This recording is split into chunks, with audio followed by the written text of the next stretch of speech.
The eGMP platform from Hyundai Kia is the most versatile electric vehicle platform currently in production anywhere in the world. It underpins a vast variety of different models, from affordable daily drivers through to luxury cars under the Genesis badge, through to full-size three-row electric SUVs. It even underpins high-performance sports cars like the EV6 GT, a car that we got our hands on last year. And it was an intense driving experience, one that competes with much higher priced vehicles like the Porsche Taycan Cross Turismo we'd had just a few months before. In fact, throughout the last 12 months, whenever anybody has asked myself or Kate about our choices for high-performance sports vehicles, the Kia EV6 GT has been at the top of our go-to list, partly because of its approachable price when compared to the competition, and partly because of its no-nonsense approach to delivering power to the road. And this week, we were supposed to be reviewing the Hyundai twin to the EV6 GT, this car, the IONIQ 5N. Now, on paper, the IONIQ 5N and the Kia EV6 GT are pretty evenly matched. Like the rest of the EV6 and IONIQ 5 family, they share a joint platform, they share the same kind of technology inside, and yes, while there are some styling differences between the two brands of vehicle, they are very similar. In the past on the channel, we've reviewed both the EV6 and the IONIQ 5. You can go watch those reviews. But the reason why we're not driving this right now and having lots of sexy montages, which is what we would normally do on the channel, You better do this right.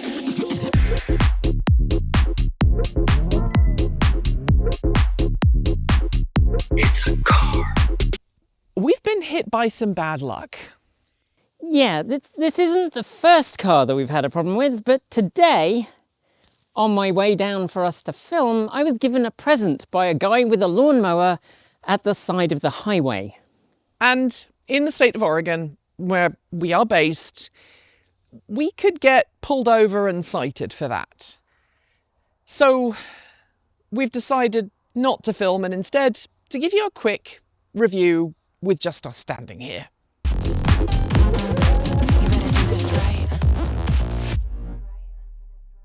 Before we get to our thoughts on the Hyundai IONIQ 5N, and we have plenty already, I want to give you a bit of a behind-the-scenes tour as to how this all came about. So, normally what happens at the channel, when we have a car that comes to be reviewed, it comes to us on a Tuesday or a Wednesday. Michael gets it for 2 or 3 days to get all of the B-roll and all of the pretty shots. And then the car comes back here to the studio, I spend a day driving it, then I drive it up to where Kate lives, because you live about 130 miles further north from here, and then you drive it for a day, Yeah. and then Kate drives it back down here, we film the review, and then the car goes back to the fleet team that look after it.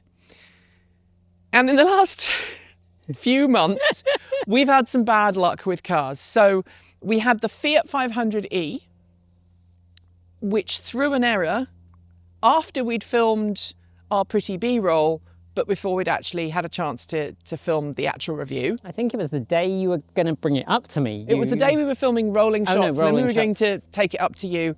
So that had to go back without us completing the review. And then last week we were due to have a Lucid Air, and that unfortunately had an upholstery issue, and Lucid was like, we fixed it before you get the car. So that was cancelled. We have a car booked, we have 2 cars booked for at the end of October, one of which has already been cancelled because there was a problem with the vehicle or some kind of recall, and the manufacturer's like, no, we need to do the recall before anybody gets the car. And then last week, after probably about 6 months of pestering the fleet folks who are responsible for looking after this, and I should point out it's not Hyundai that do it, it's a separate independent company, they got back to us and said, yes, you can have the Hyundai IONIQ 5N, you can have it this afternoon, and we need to pick it up next Friday, and then it's going to not be in this area. It's going to go to a different part of the country, and you're not going to have a chance to drive it unless you take it on the Friday. Now, if you watch the channel, you'll know that Thursday, Friday are the days that we produce 10. I am basically responsible for 10. I do most of the work on 10 myself. Kate doesn't work on a Friday. No. She has her other job. I have other work. And so, because it arrived later in the week, we haven't actually filmed any B-roll. That was supposed to happen after we filmed the review. And so Friday afternoon, after I finished work, I ran a few errands and drove the car. I then drove it up to you on Saturday, dropped it off at Kate. She drove it yesterday, drove it back here today. It's a Monday when we're filming this. And on the way back, the aforementioned The lawnmower happened. incident. Right. And unfortunately, because we live in Oregon, you can be cited for having an obstructed windshield. And neither Kate nor I want to have a conversation with the local law enforcement.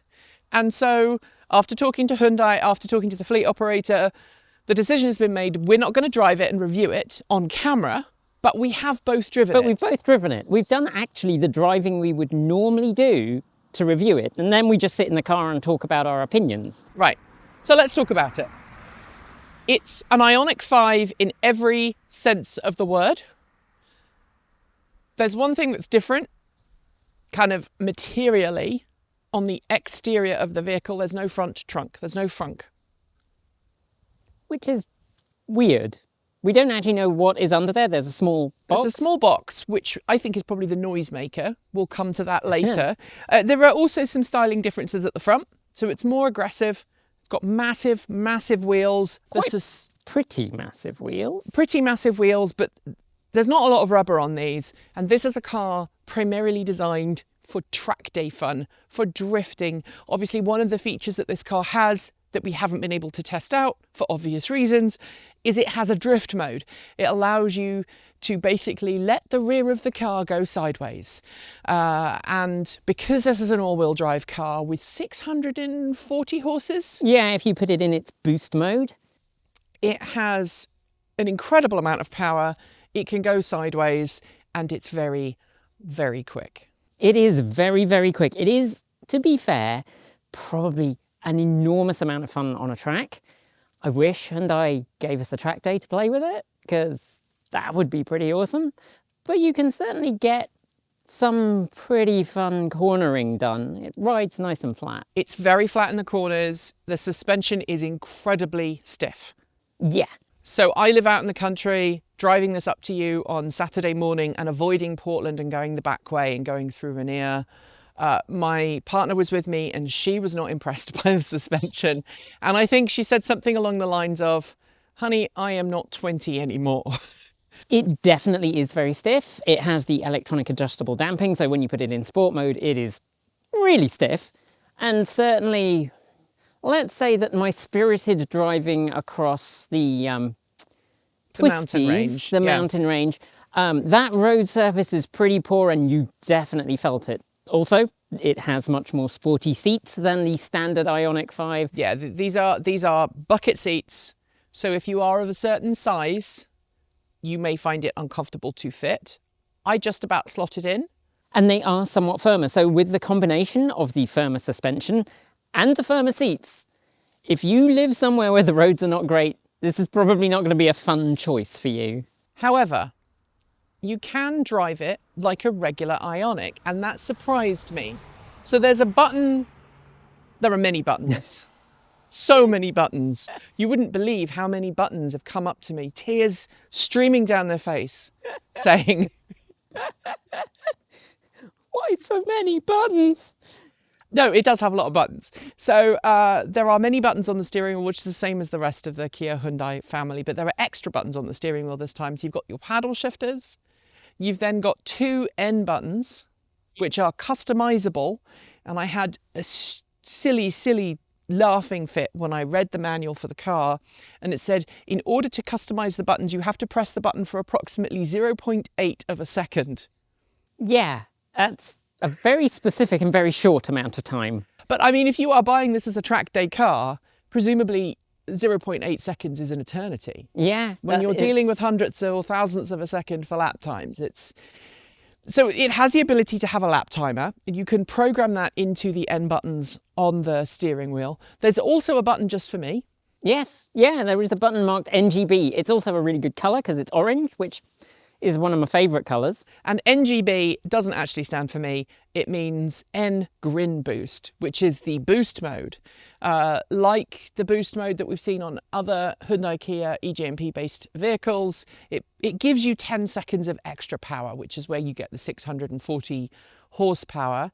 It's not very evenly split. This is a rear bias car, so the larger power drive comes from the rear. And on the dashboard, it tells you how hot the motors are, how hot the battery pack is.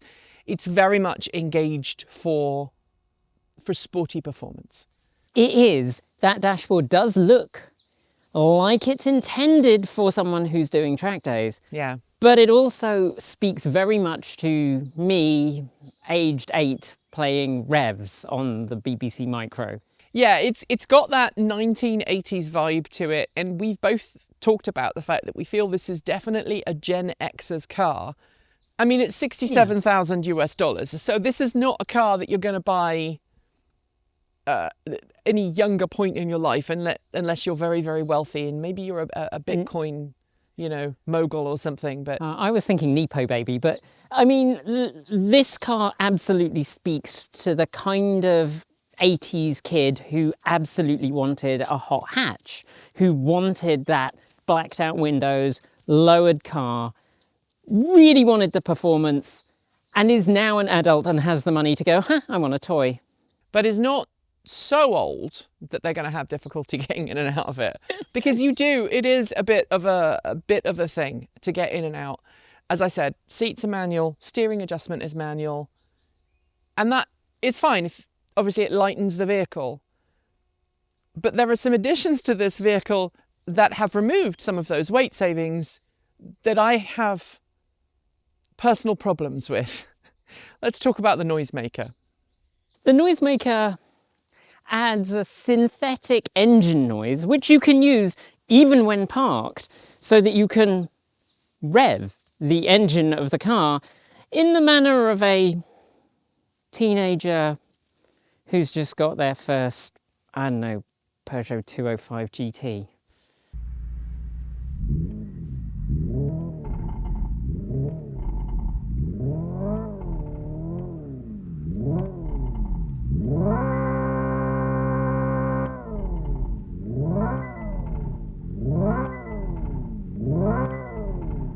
You can change the sound though, which you can't do on a Peugeot 205 GT unless you want to change your cans.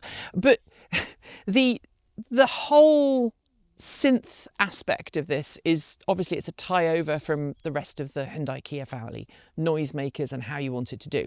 But what's different about this is it has an external speaker so that when you rev the engine, you can choose to have the external speakers tell everybody else that you are driving an 8-bit car. Yeah, it really does sound. The reason I said revs is it sounds like an 8-bit synthesizer, complete with that weird high-pitched whistle. Yes, which I heard it for the first time today and was not very pleasant at all.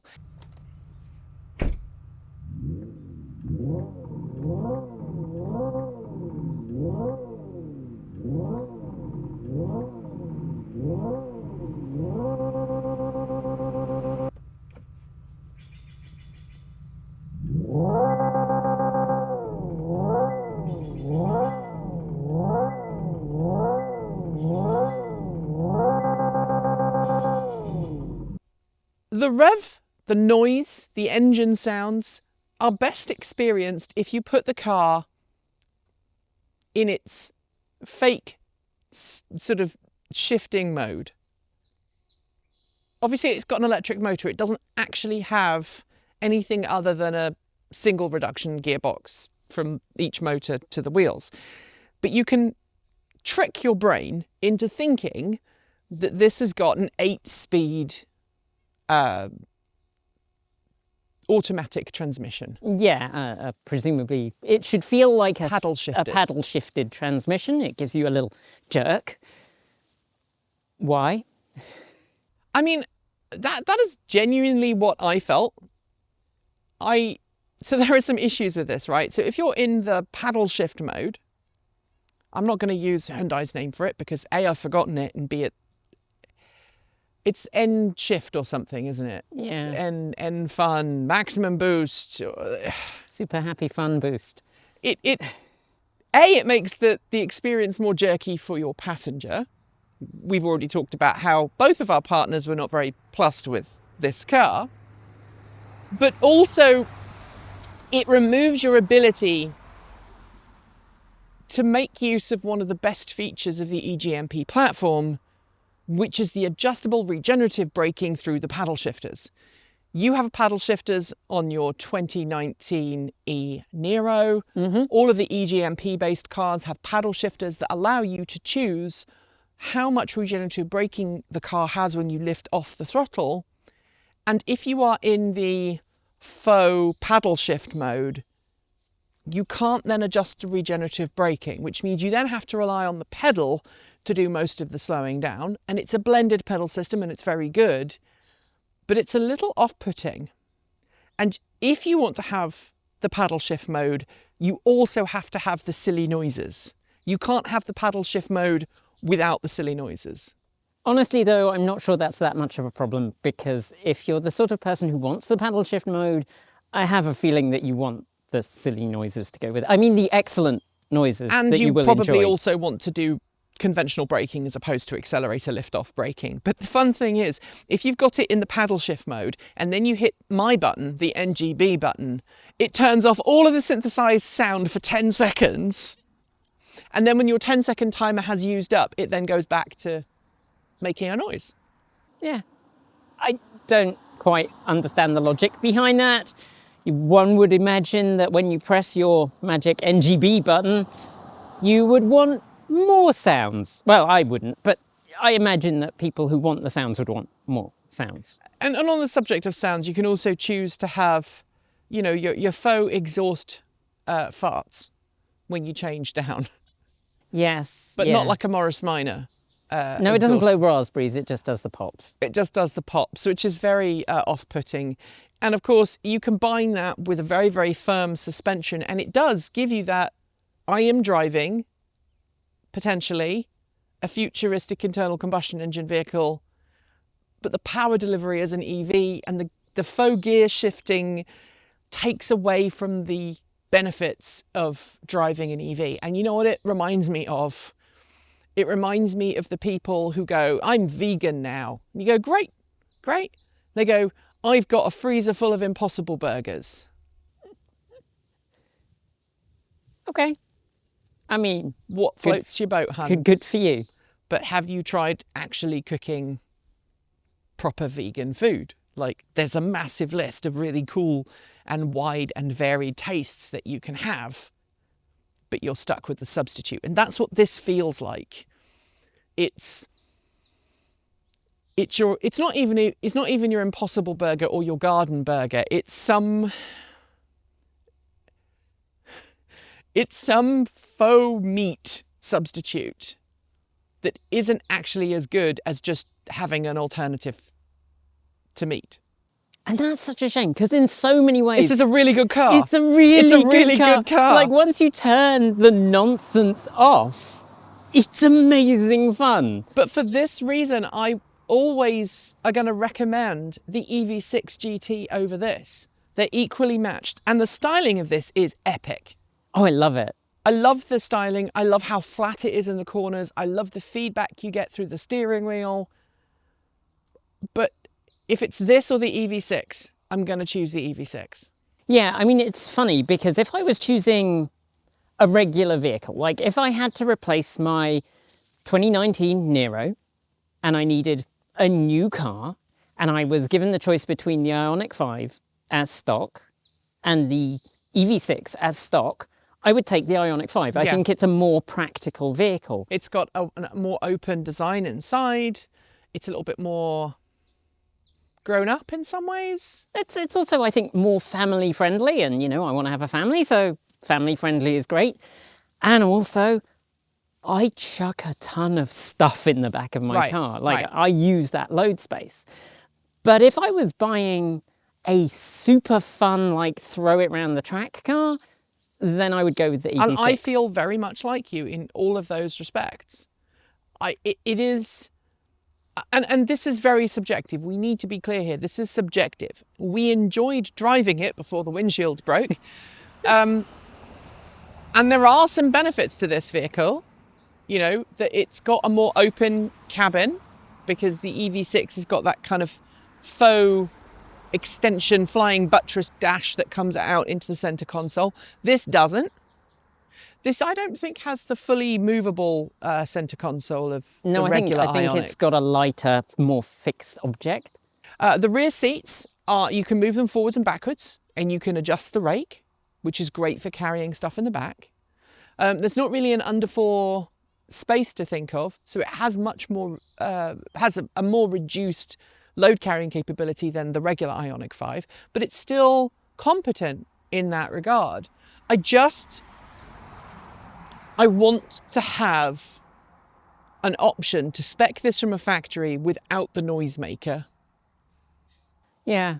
I mean, it needs the pedestrian noise, and that's the only noise it needs to make. And Right. that's it. And it's very loud. That pedestrian noisemaker is very loud at low speed. I thought a lot about noise making and the noise making options that vehicles have got.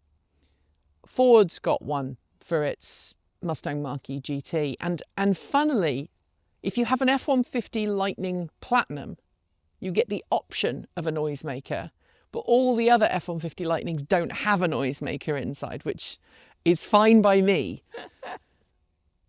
The Mustang Mach-E Rally, the GT and the Rally, both have noisemakers, and they feel more realistic than this. That's the thing is, do you want a realistic engine noise experience? Because I was talking to our lovely DP earlier, and they were suggesting no. Yes, Because and they are a make them- true petrolhead. Yeah, make the motors more audible. Make it so you can actually hear the motors. Because I'm going to be honest, of all the cars I've driven, the sound of the eGMP platform motors is gorgeous. Yeah. It is beautiful. Like when I accelerate briskly in an eGMP platform car without any of the other noisemakers on or the chicken in the background, then they sound amazing. They really do. You don't hear it because you've got the noisemaker on the outside and, you know, Charlie in the background. I don't know why Charlie has decided to start making noise. Charlie is my rooster, for those who don't know. It's dawn. It's 11:30 in the morning. The other thing that I want to criticise here is you don't buy this if you want a long-range vehicle. No. 221 miles on the EPA test cycle. If you are in Europe, obviously that's going to be slightly larger because the WLTP test cycle is different. Doesn't have NACS yet. It has CCS. Eventually, I think in 2026, they're going to get NACS on these. But you've got 800 volt rapid charging. You used 800 volts on the way down. I did. Pretty brisk to charge. Yeah, I plugged it in at 60% because I don't normally charge on the way down, but this thing really, realistically, if you're doing freeways, you get 200 miles. So charged it on the way down. Started from 60%-ish, and it charged at 150 kilowatts up to 80. Which is faster than a lot of vehicles on the market in standard mode. So if you want to be able to recharge this on the road, it's great. But again, 200 miles goes by very quickly, and not just because you're driving it quickly. The other thing I would point out is that suspension makes it uncomfortable for long distances. If you're going to sit in this car for 200 miles, you better hope that you're on a really smooth road. Yeah, and my wife actually suggested that I should bring a cushion to sit on. because of the vibrations Because of the firmness. of the seats. Yeah. So, you know, take from it what you will. We are petrol heads as well as electron heads. We've had our fair share of fun and exciting vehicles. I used to own a hot rod. I used to own a Honda Prelude. So I'm used to cars that can go quickly. And this can definitely do that. This does definitely go quickly. But for 67, 70 grand, give or take, depending on the final specs, EV6 GT every day. Or if you're going to spend that much money, the Mustang Mach-E Rally. I would love to put these side by side. Oh, please. Because the Mustang Mach-E Rally Yeah. has almost the same amount of bonkers power, but it's got a higher suspension. This sits quite low. And the Mach-E Rally, you can go quickly on country roads and it just goes yes and. This goes, please can we go to the Nürburgring or can we go to some other racetrack? It's, yeah. I also have to admit a slight fondness for the fact that the Mach-E Rally, I always wanted an RS2000. And it basically comes in the same colour as a Mexico, so... Talking about colour, sort your paint job out, Hyundai.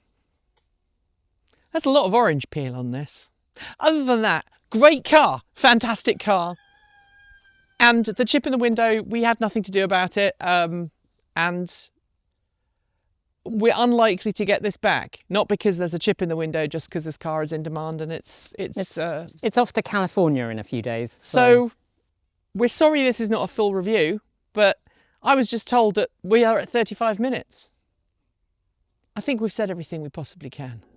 Thanks for joining me today, and if you've got some thoughts, make sure you leave them in our Discord chat room, our Patreon page, or you can reach out to us on Mastodon. Thanks to the amazing list of people scrolling by on your screen right now. They are some of the more than 1,500 people who help fund this channel through Patreon and YouTube, covering our bills, paying our team, and making sure that we can remain 100% independent. If you'd like to join them and see your name listed here, just follow the links below. There are a range of different tiers that you can sign up for from as little as $1 a month, or if you pay yearly, just over $10 a year. A huge welcome to our newest supporters: Alan Brim, Jim, Sarah Horlock, full name, Todd Johnson, Roderick, Stuart Despain, Rupert Ronson, Larry Phoenix, Darla, Wendy Kelly Bundenbaum, and Kay. To join the list and get your shout out, become a paid Patreon member for your moment of fame. If you'd like to support us with a one-off donation, you'll also find links below to make Ko-fi and Bitcoin donations, and we even have a good old-fashioned PO box you can reach us at, address also linked below. And of course, if you're in need of some swag, you'll find our swag store in the down below. Don't forget that Halloween is coming and we've got some great designs for the season. We've also got some great content coming up, so make sure you're subscribed on PeerTube or YouTube, and we'll see you soon. We make new videos every Monday, Wednesday, Friday, Saturday, and Sunday. If you want more, the mighty algorithm thinks you'll like this video, but we also think this one is well worth a look. See you soon, and as always, keep evolving.